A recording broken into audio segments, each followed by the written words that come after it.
A Journey into the Unknown. Chapter 171. The Akashic Records are only a single aspect of the Christ mind. Other aspects include methodology for the delivery of gifts, storage for unopened gifts, and processing for requests. The Christ mind is the God-centered control center for a cadre of souls. It covers not only the earth, but all territories where souls express in form. Some territories are considered friendlier and easier for soul development than others. The earth is one of the most difficult, but not the most difficult. It scales in the bottom 25% on a scale from easiest to most difficult. All souls who plan on incarnating here know that it is not going to be an easy ride. Giving love here involves receiving a lot of resistance, not as much from others as from your own body-mind vehicle that you are activating.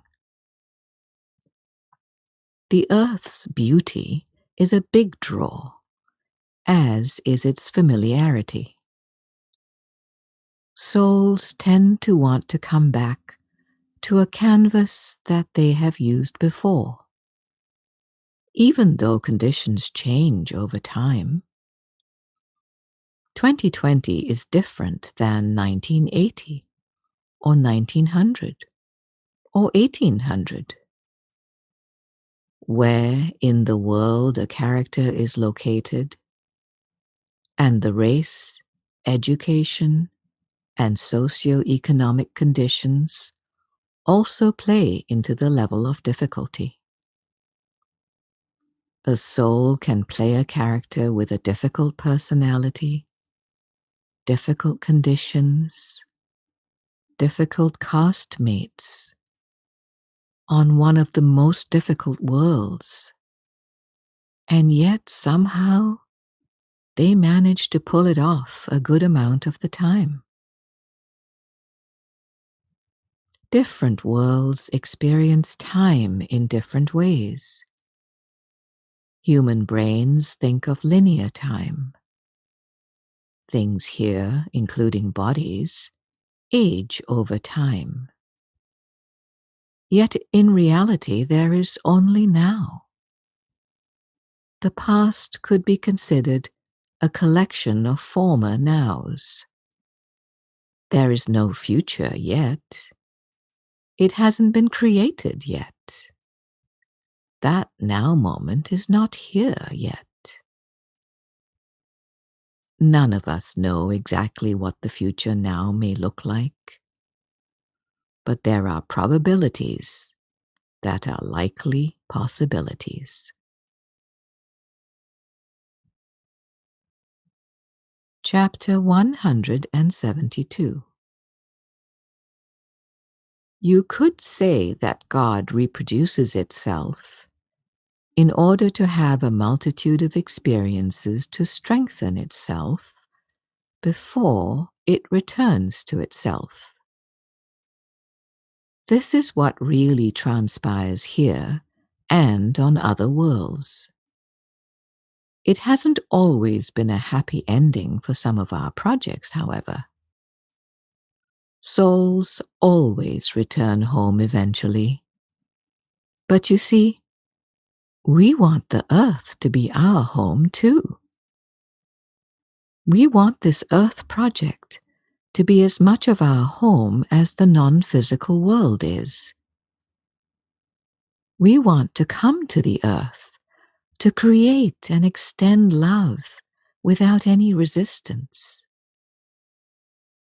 The time for resistance has come and gone. Egoic identity has had its place. God created egos too. It's just that creation always moves forward. It is love's time to take over, so to speak. Without this, there is a good probability that our beautiful Earth project could fail. It wouldn't be the first to do so. But we have much more of our collective effort invested on the Earth than on any other project, which is why it is so dear to us.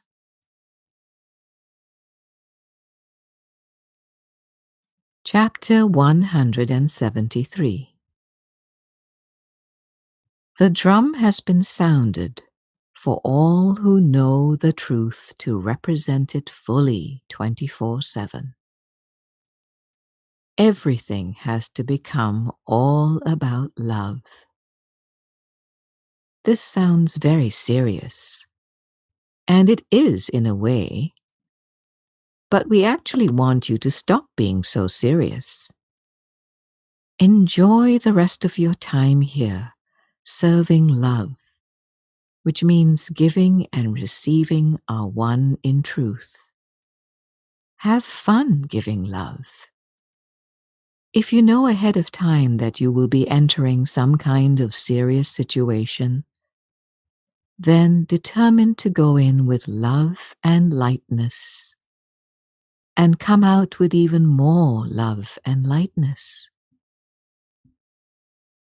The two states that I first taught in A Course of Love, the house of illusion and the house of truth, are both in full existence now.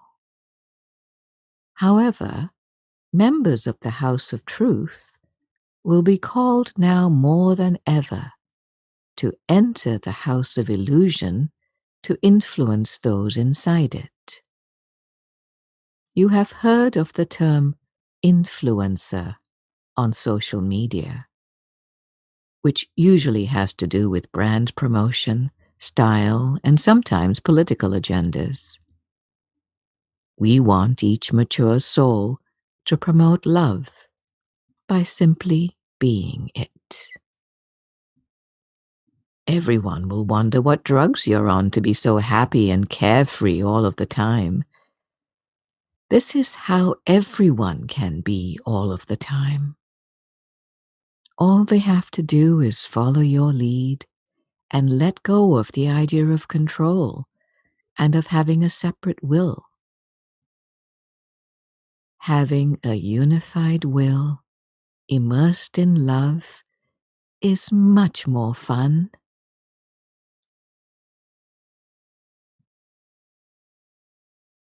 Chapter 174.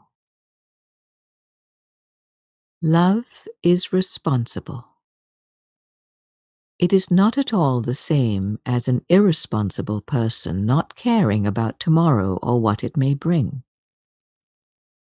This person knows there may be significant consequences for today's wild behavior and is willing to take the risk. A responsible person would not engage in such behavior because he does not want to experience the consequences. A person in love or a mature soul never thinks in terms of consequences because love always informs him or her what the next right thing to do is. There never are any consequences, only more love. Again, love does not fall into the if this, then that category. Love is as within, so without. So loving actions always produce loving results, not negative consequences.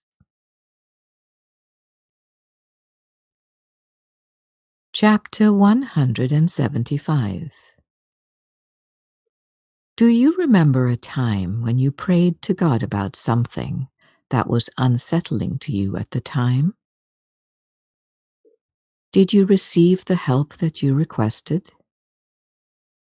If you did not, did this make you bitter towards God? When you were studying A Course in Miracles, and you requested a miracle, and failed to recognize it when it arrived, did you blame God for not caring about you?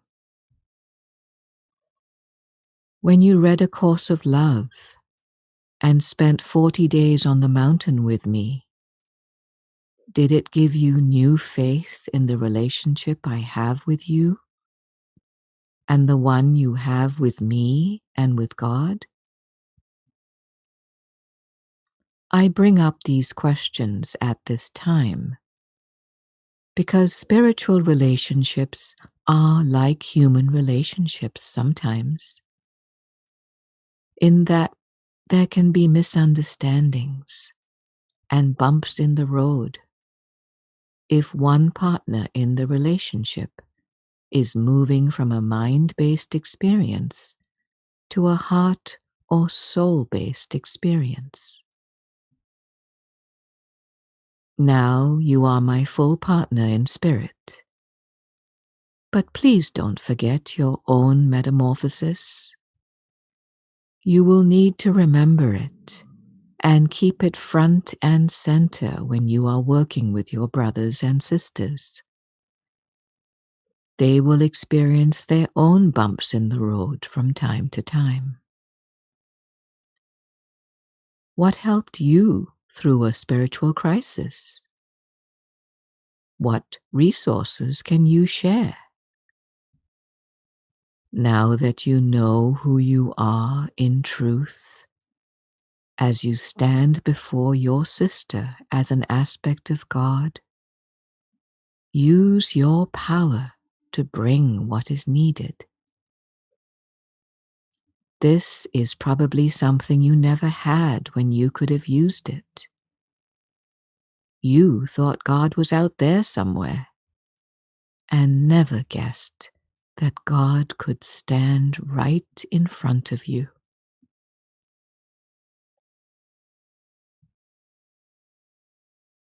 Chapter 176. It isn't wrong to think of yourself as a person. You have to do that before you're ready for a more expansive view of yourself and understanding of the world. This kind of thinking has to be interrupted in order for something to take its place. Introduce yourself as a person without labels. You aren't weight challenged, health conscious, traditional, progressive, or some of the newer ones like cisgender, non-binary, or anti-fascist. You live under the umbrella of love and can choose how you express moment to moment. All expressions under this umbrella are loving versions of your soul, which may in fact be some of the above things some of the time. It's just that love doesn't require identity stamps, which are largely for other people's approval or disapproval. You are free. You are free. You are free from labels and the expectations that accompany them. Put labels and restrictions in that box with regrets and worries, and get rid of it, please.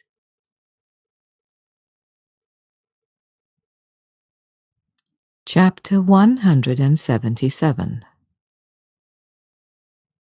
Emotions are generated from thoughts and can be deeply felt.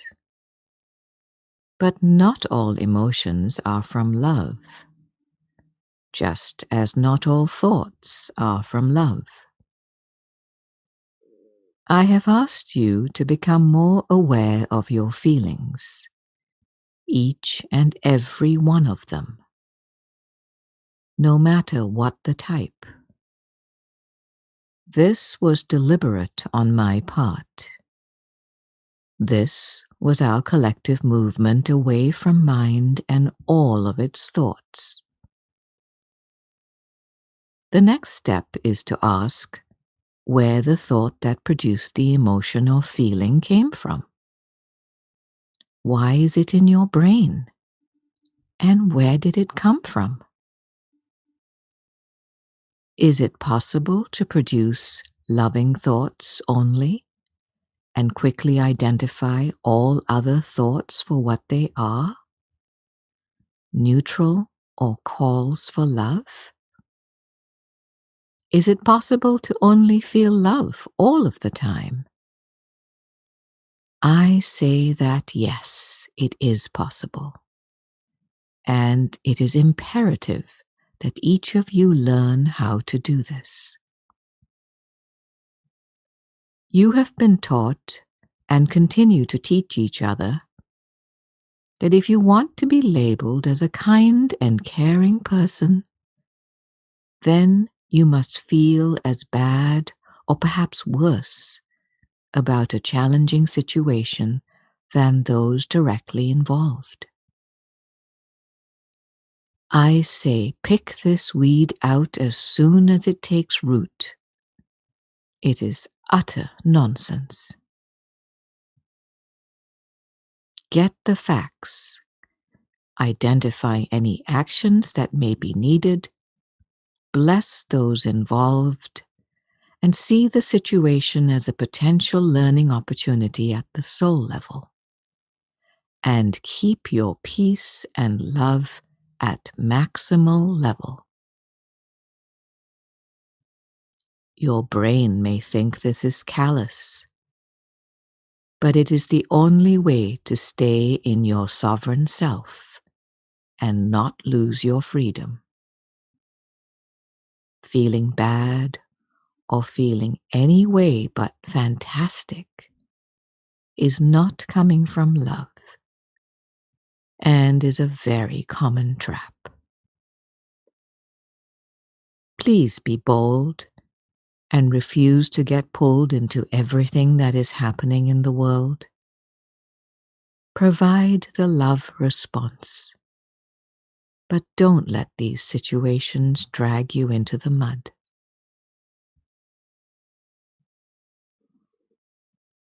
Chapter 178.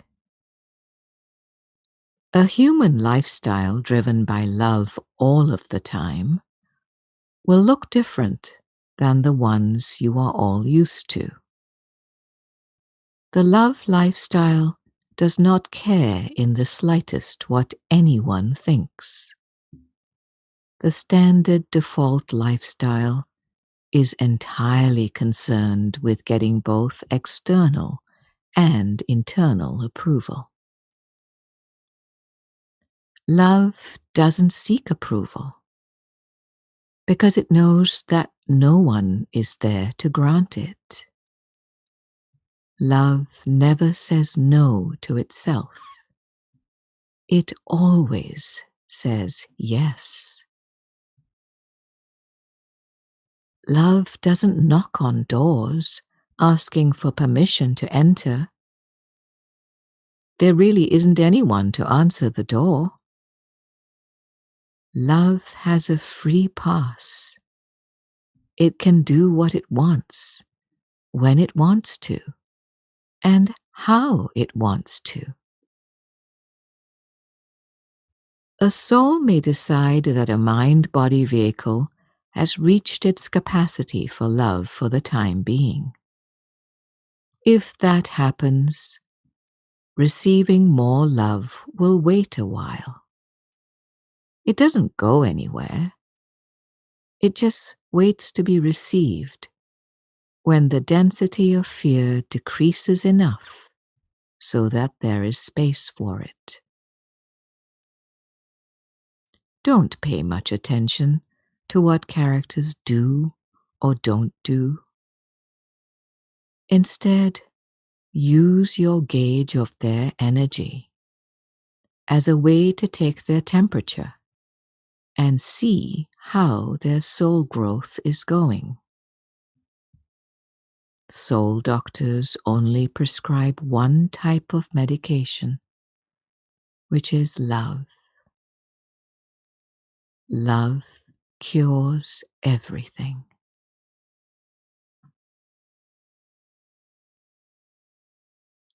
Chapter 179. Living here is complicated, isn't it? We are asking you to understand the human condition and not be at all bothered by it at the same time. We are asking you to understand your own human qualities and soul qualities and have a good understanding of how life here really works. We don't ask that you believe in a God, but that you know at the deepest level that you are part of God. If God knows that she is God, and she knows that she is here on the great and majestic planet Earth, then how can things here not transform in the most perfectly splendid way? We leave you with this interesting question to ponder. Good night, my loves.